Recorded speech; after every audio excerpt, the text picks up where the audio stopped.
TikTok popped up. There's 40,000 followers on the TikTok. The TikTok Like the TikTok like went crazy. This for cosign. The podcast is called the Unordinaries podcast. It just popped off. Like it is 40,000. It's a great name. I mean, and it helps when you have Cuban as your lead. Yeah, like all the first few posts are him pinned. Yeah.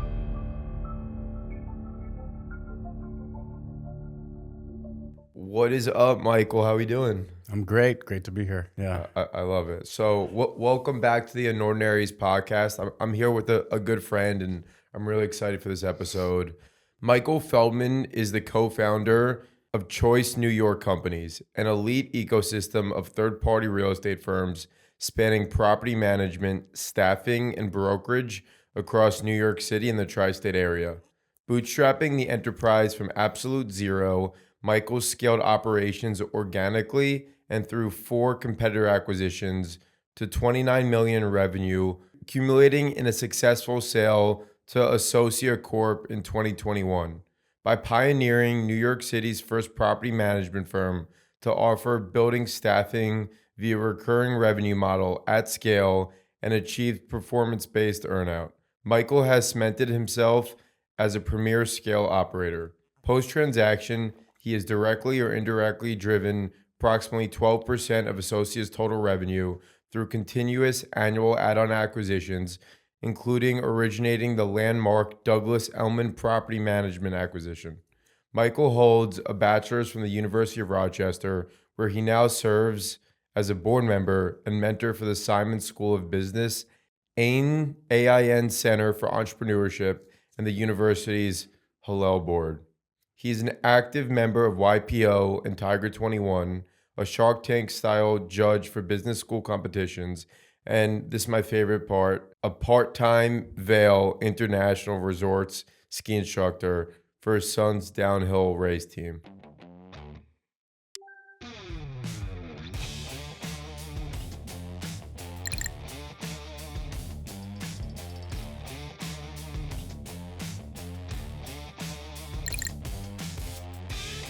Mike, thanks for joining us today. Pleasure. So walk me through, you recently left Choice. How many years were you at Choice? 17. You started Choice 17 years ago. You sold Choice to Associa, and you recently left to tackle your next adventure. Before Choice, what were you doing? Nothing. I was living in West LA. I was in the movie business, doing movie production. I started as a production assistant, getting coffee for about half the A-list stars. I'm still buddies with one good buddy, yeah, I was doing location scouting, location managing for Sony by the end. So it was really a lot of high scale logistics, high volume task management, a little bit similar to property management in that vein. How'd you go from LA to New York? Did you start Did you start working in property management in LA? No. I had zero experience, minimal capital, really minimal business acumen, I would say, and no relationships in New York and no real business plan. So how'd you go from LA to New York? A girl, she prudently and promptly dumped me like a bad habit a few weeks afterwards. I was living on my younger brother's Futon in New Jersey, and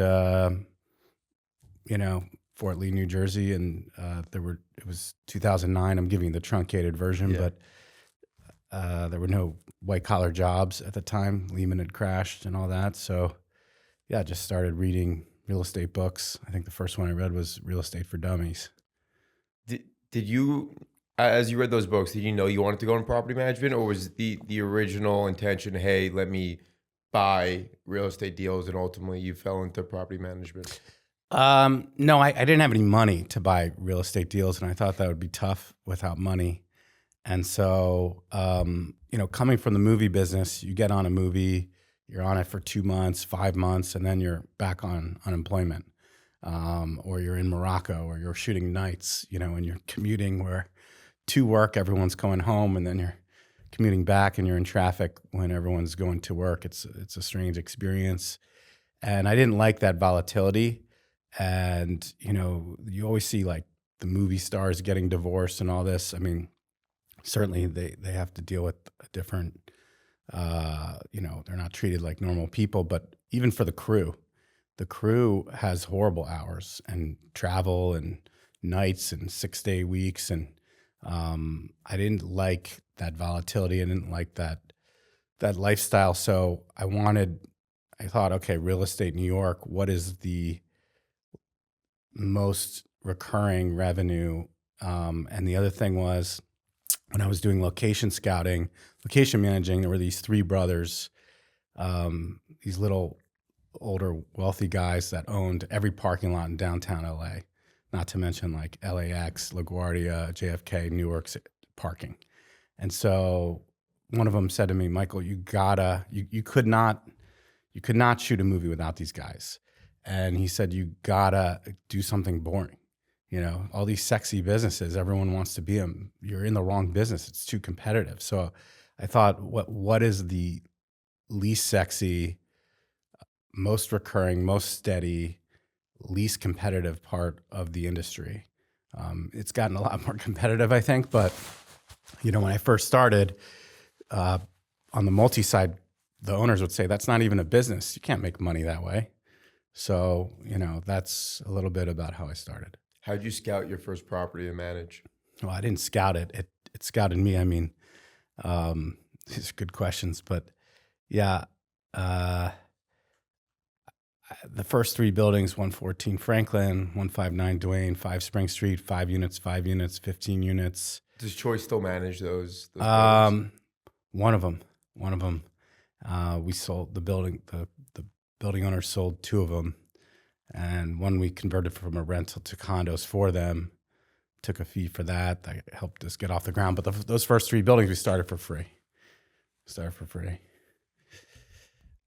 So walk me through how you decided to scale, how you decided to scale Choice. So I think it's super interesting. A lot of the listeners are real estate related individuals, and your background, just to kind of set the stage, is not so much in rental up till recently. Historically, it's been condos and co-op. Could you kind of walk through the difference between condo and co-op management and rental management? Like dumb it down to its coarse form. Sure. I mean, a lot of people in the industry bifurcate it as 2 different businesses, and they're not wrong.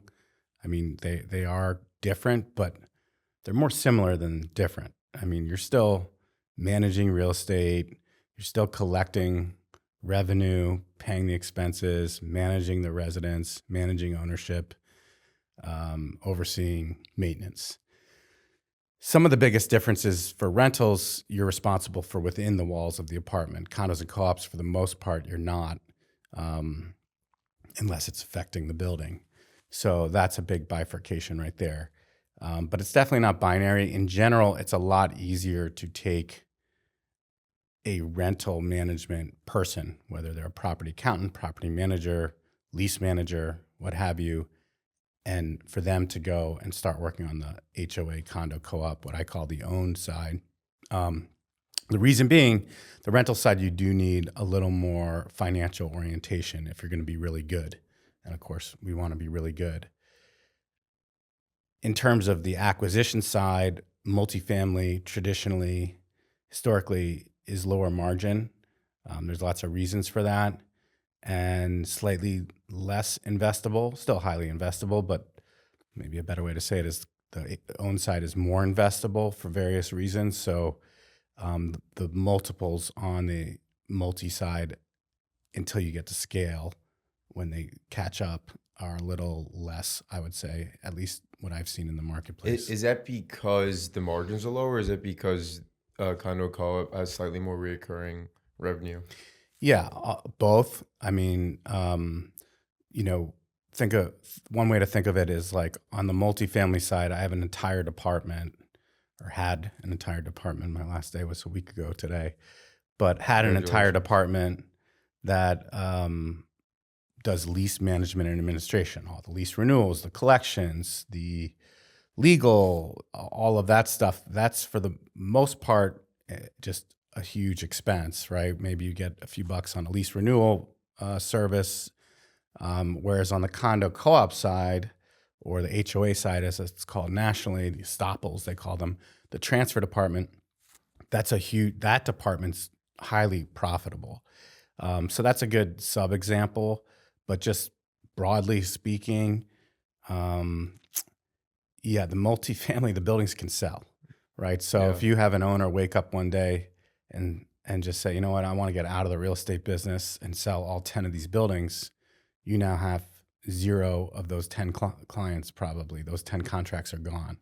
Whereas on the HOA side, it's in perpetuity. What would you say the split of choice was between condos, co-ops, and rentals? So it was partly happenstance, but partly by design. I'd like to think we always try to be 60-40.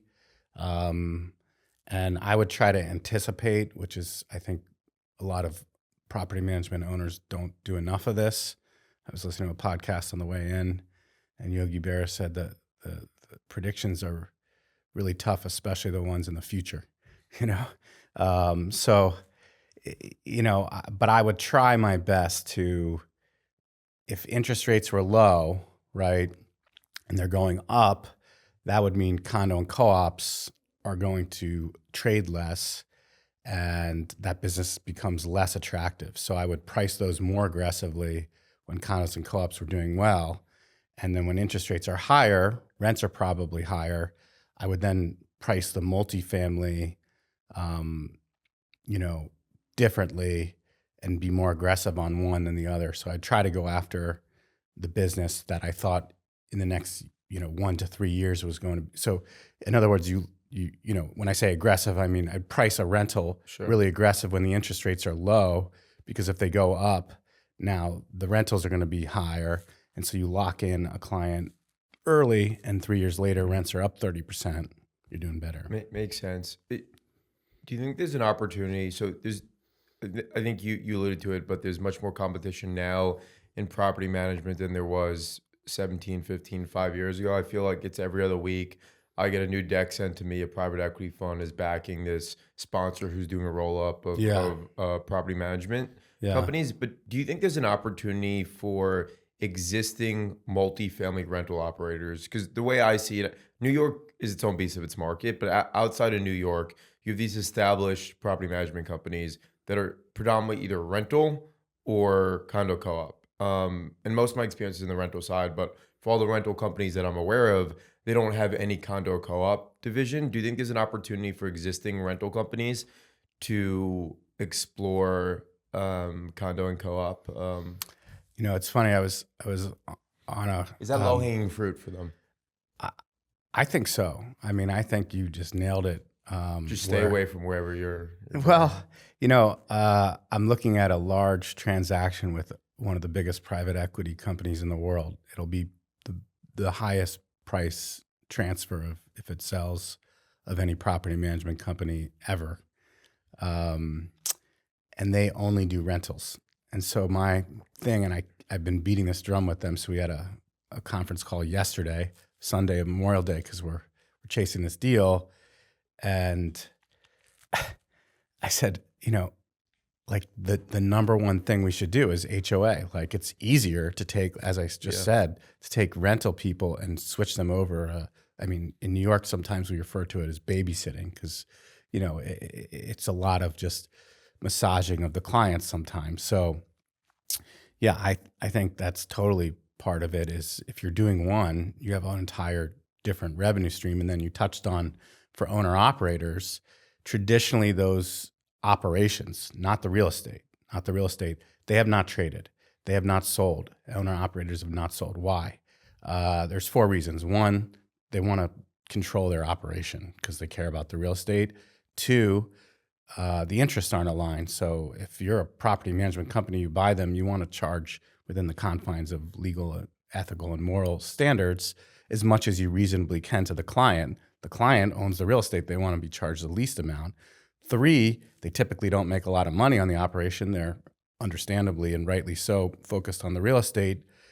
And 4 is, if they sell everything, you got a major problem as a buyer, because now you've lost every contract. Your SOL. So I think I have a structure that solves for all 4 of those problems. but we'll see. I gotta see if. I mean, a great example of this is Blackstone. They bought Air, the REIT, 2 years ago, and historically, a long time ago, they had their They own. bought who? You said They bought Air Communities, Oh the, yeah, the REIT. yeah. But several years ago, they had like 5+ years ago, they had their own management company, disbanded it, used third-party management, and like their third-party managers were concentrated to 3 major managers, and one of those management companies, like 25% of their book was Blackstone properties, and now Blackstone's kind of pulling those properties back to bring it back to their REIT. So to bring it back to Air Management. So they bought Air Communities, which is a management company, and historically they went from self-managed to third-party management. Now they're bringing it back to self-managed. But to your point, like if you're a management company and people decide to sell or pull those properties out, you have a big problem because that's 1/4 of your revenue gone pretty quickly. Yeah. Well, I think I have the mousetrap, but we'll see. I love it. So walk me through Choice scaling in New York City. How did you grow into becoming the biggest management company in New York City? Well, we weren't the biggest, but Associa ended up having the most the units when I started, sourcing and originating transactions for them, culminating with Douglas Elliman, as you mentioned in the. So you started with 3 properties. By the Yeah. time you sold to Associa, you had how many? Like 400. Wow. But it's not about the properties. I mean, that's your base. Sure. It's about what you do with them. Walk me through it's that. about both. But the short version of how we grew was with difficulty. It's hard. We grew like 46.9% top line revenue every year on average for 14 Insane. years. So I mean, it's easy to grow that fast if you sell 1 hot dog and then you sell 2 the next year, you've doubled your business. But it's hard the bigger you get. And certainly we've had some deceleration on a percentage basis, but the revenue has gone up every year more than the previous year in terms of top line. So how do you do that? I mean, there's a ton of components, but the biggest thing, and this is going to be like crazy concept for some people, but is service. If you provide great service, like the rest takes care of itself. So it's service, some more service, and then sprinkle some service on top. So that was the pitch why Choice went from 3 to 400. A lot of those 400 units you took from other institutional property management companies, and the main pitch to switch over to Choice was we beat you with service. What were some other components that led to that growth? I mean, look, I think your pitch has to evolve as you're Yeah. evolving, as the market around you is evolving. When I first started, it was like, hey, do you have any experience in property management? No. Do you have, did you come from a big company? No. Like what other buildings do you manage? None. So it's, hey, I'm going to do this for free. You're going to be my only client. I think I'm a pretty bright guy, and I'm honest, and I'll work hard on your buildings. Boom, that's the pitch. As you go forward, it became like, hey, we're going to provide the best service out there, but we're the most expensive. Why are you the most expensive? Well, because we're providing the best service, and here's how, and here's why. So it obviously evolves as you go. Prior to your acquisition to Choice, was your growth all organic, or did you acquire and roll up companies through Choice? Yeah, Prior to your acquisition to Associa. Yeah. It's funny how now, like, there's such a myopic nature to just how people see things. Where, I mean, the first 8 years was organic. That's 8 years of just trying to make payroll, and it's it's really easy to say have great people. Everyone could say have great people, but when you don't have money, and most of these property management companies were like mine, they were and still are. They're capital constrained, capital insufficient, and so then what do you do? Well, I think we tried the whole like you're part of the family game, which that was what we had, and that was really how we felt because that was all we had, right? And so if you don't have enough capital, I mean, ultimately, if you don't have money to compete in the marketplace for talent, you're not going to have great people because that's, you can culture all you want. People aren't coming to work to help Zach. People are coming to work to help themselves. So look, I think it's once you get to a point, like if you don't have enough capital to pay people salaries, the top talent, that's where you start sliding in little sliver equity, whether it, there's all kinds of equity, but that word's a sexy word in business these days. And if you use that right, you can use it as a retention tool. And that's what I started to do. At first I was really dubious of giving away equity, but once I got the right people and you see how they work, I mean, all the equity I gave was to people who either I acquired and rolled some in, or were top employees that I already saw their work product, and I said, I want to keep this guy around. I don't think I'm going to be able to just like keep giving him 30% raises every year. So the equity was key. How'd you go about sourcing the property management companies that you acquired in New York? Was that a conscious decision? Hey, I want to grow, and to amplify our growth, we should buy companies? No, it wasn't conscious. It was, I wish I could say it was. Like I hadn't heard of the word roll up before I sold, you could say I was naive, but I had my head down. I was focused on one thing, which was making our service as great as it could be, which led to the growth. That was it. I was just focused on our service level. Just focused on the client. I mean, so for me, what I did that was a little different in New York in the industry was I was friendly to people and I was friendly to my competitors. So I would do things like, That's it, just nice and friendly. yeah, I would just do things like, hey, just so you know, like you have this big client, they're shopping you, they came to me, they're coming to other people. Obviously, I'm going to give them a proposal. And they would be like, why are you telling me this? I'm like, I don't know. It seems like the right thing to do. Like, I'm not trying to so I just did things like that and built a lot of goodwill. And then when people were looking to sell, they would call me. I was always sort of, thinking about the business side of, for property managers, in the front of their mind, there's always like a unhappy resident customer, as I call them. There's an unhappy client. There's an unhappy staff. There's an unhappy vendor. And in the back, they know there's a value to their business. I tried to get to a point where I was working on the business, not in it. And so that enabled me to like really learn a lot, even though I didn't know roll-ups, but learn a lot about that side of the business more than a lot of my competitors. So they would call me and say, hey, what should I do here? And sometimes I said, well, why don't I buy you? It's super interesting you say that, because I have a bunch of founder friends and a bunch of friends that are running pretty amazing companies, but they can't get out of working in the business than on the business. And you can only scale so much if you're in the business every single day, as opposed to just like working on the business, going a level above everything and just seeing how you can kind of push the ball forward. Yeah, I mean, look, I made a lot of mistakes. One of the big ones was not spending more money sooner. Easier said than done, though, right? When you're, building a family. I think it worked out okay. It worked out all right. Yeah, but and then on the working on the business versus in it, it's all gray, right? So like, you really got to get to a point where, if you can see the forest through the trees. I mean, I did some, but I don't think I ever got to the point where I was totally out of the business, which working in it, which on the other hand, it's easy to say, well, work on it, but then you lose sight of what's happening day to the day. client, the staff. So you got to have your finger on the pulse. So it's just, there's no perfect panacea. I mean, my brother has a huge business and he's got a private education business. He still tutors a few kids a week because he wants to like, so so I mean, it's easy to say, it's harder to do. It reminds me of Maynard's, the department store.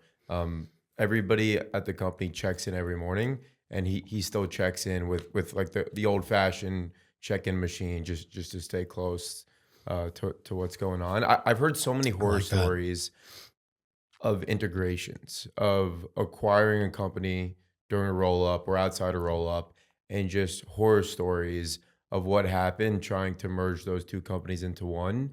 What experiences did you have while you were at Choice acquiring companies to join Choice? Did they join the Choice brand? Did you keep them as standalone entities? Yeah, I have my own set of horror stories for sure. Let's hear some. So, I mean, first of all, when you think about like huge companies merging, most people, or integrating, whatever you want to call it, most people think like, wow, that must be really difficult because it's such a big ship and it's hard to turn. I, I I could easily argue it's even worse for a small business because a small business, particularly the nature of property management, we have 11 departments. None of them are called the do nothing department. Like they're all doing something. So there's not like a team of people sitting around ready to integrate. And you just don't have the margins. Maybe one day the industry will, one day soon, maybe. But, and so, I was looking at this business in South Florida and I said, why did you integrate everything? Because he bought 7 of them. And he said, well, I just, part of it was like, just, I wanted the name, right? So it was like, he was basically saying like ego. And so I had some of that too, where it just seemed like that's what you're supposed to do. You buy a company and you put them together, and that's what everyone does. It's funny because as I was doing that in 2016, 2017, contemporaneously, Associa was doing the same thing. We both had the same experience, which was this was a bad idea. There's just too much friction.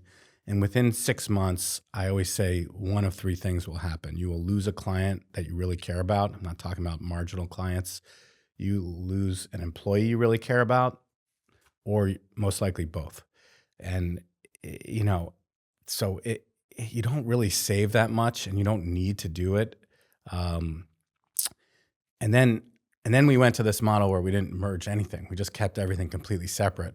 And Associa did the same thing. And that didn't work either.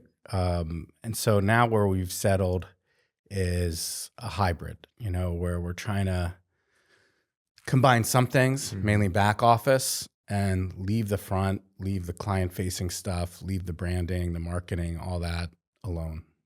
What do you think the biggest impact of that is? You think it's employee sentiment? You think it's margins? I mean, it's all really important, but why do you think that's the optimal solution? How much time do we have? There's just not that many hours in the day. Tech is helping. Tech is going to make it easier. Certainly accounting, HR, payroll, AR, AP, those types of functions. This concept that you're gonna save such an incredible amount with AI. I mean, it depends what kind of time duration we're talking about, but on a time horizon of, let's say, 10 years, the private equity guys are like, well, we're just going to eliminate all these jobs. It's like, no, those jobs are already in the Philippines. Yeah. So if you're eliminating anything, you're not eliminating any domestic jobs. Could you harp on employee sentiment? Because I at Eastman, we work with some of the largest management companies in the United States, and we've worked with small management companies that they then bought, and team members just didn't want to be part of this larger org. They felt like it lost the culture. What has been like the sentiment from employees to keep these property management companies separate? Do you feel like they have more ownership?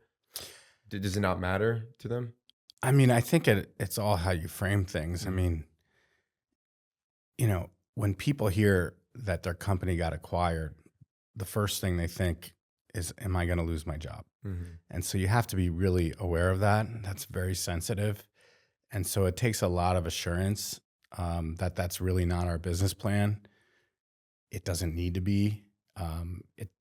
In general, it's just not that kind of business.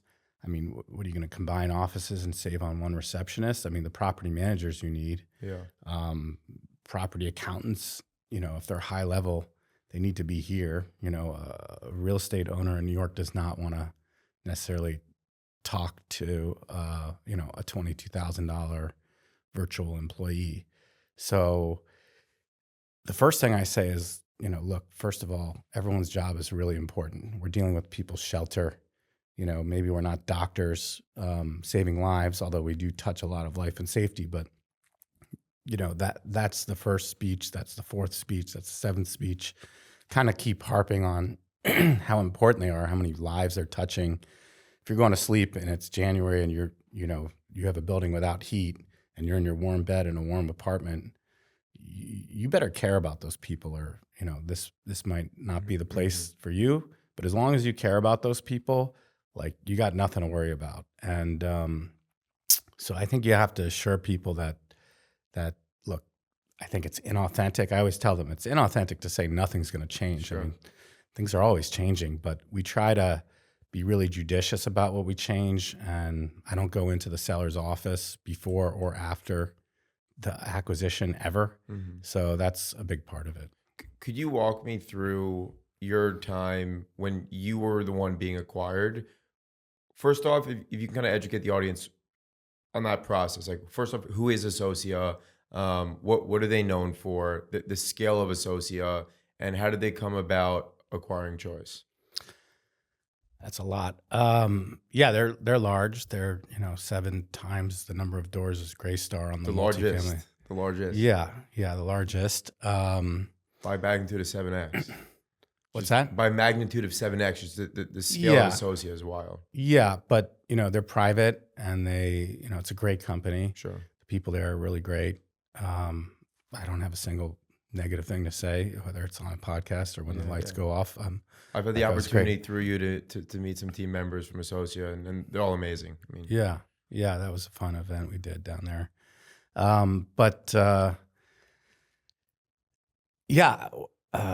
They're big, but they're great. And what they do is they keep the brands separate. So, and they really especially in New York, they let us be New Yorkers, I would say. Is there anything that you learned from their experience doing so many roll-ups that maybe you didn't do the first time around as you acquired those few companies with Choice? Oh yeah, you learned a ton from them. I mean, hopefully they learned a thing or two from me as well. But it's really they run a great business. It's focused just like I remember my lawyer and my accountant in New York, my banker. They're all like, "Do you really want to jump into bed with these guys down in Texas?" And I'm like, you know what? They have the same values. Like we're focused on the customer. We're focused on the client. Be kind. Yeah. Be fair. Work hard. Make money. Do good. Simple. Walk me through the journey of Choice just from the beginning. Did you start this with a co-founder? Did you start this by yourself? Co-founder, who I'm actually partnering with again because, he's based in Scottsdale and I bought him out in 2018. He had moved to Scottsdale for personal stuff and so he's not subject to my restrictive covenants. So, with the 2,000 staff in New York, they're off limits for a couple more years. So you had experience starting a company with a co-founder and also operating it solo as a solo founder. Walk me through those two experiences. Because I've experience with both, and I would say I'm now new to being a solo founder, and it's definitely a little bit more lonely. But you've done it at scale for large periods of time. I've never done it by myself. I don't know how you do like I think it would be lonely. I've actually never done it by myself. I don't know. My brother has a partner. My uncles had partners. My grandfather had partners. It's just sort of how I'm oriented. I played team sports as a kid. I know that you start on your own, but you have a team, right? And so like either way, it is a little different, I'm sure. I imagine if you're on your own in terms of like the equity side, but you have people with incentives, right? So like you have a team. Of course. So I don't know how you do anything in this world with scale without one person. The team's everything. Yeah. So, I mean, for me, it could be the best idea in the world. And if you don't have the A+ team, then you're going nowhere. Yeah. Or you could have a mediocre idea, like starting a property management business in New York. I mean, we were of the 10 companies that sold to Associa in New York, I was the only one other than a very subscale one that was first generation. Everyone else was multi-generational. So it's just, I mean, that's what makes me feel really great about my next venture is that the team I have now starting is just so far ahead and so much more talented than when I started. Even myself and my co-founder now versus 17 years ago, we're different people. So the next chapter, priority people's companies. Yeah. Could you educate us on what that is and what's up next for you? Yeah, I mean, Chapter 2. I'm a little bit reticent to go into too much detail, but I will say that the world's moving fast, right? And it's, I think, arguably the next 10 to 15 years about to move faster than maybe it has ever before. And that's really exciting to me. And what I did in New York, I think, can be done more broadly. And you really have a chance with today's technology and tomorrow's technology to make an imprint um, that's really touching so many people's lives. When I left, you get these notes, and it was really like we were texting earlier. Like I was taken back by the opportunity you have out there if you have the right acumen and the right idea and the right formula to execute, and you have the aptitude. It's really an incredible blessing. Yeah. And so to me, you know, the service level for residents living in this country, which is the greatest empire the world's ever seen, is going to be better than it's ever been.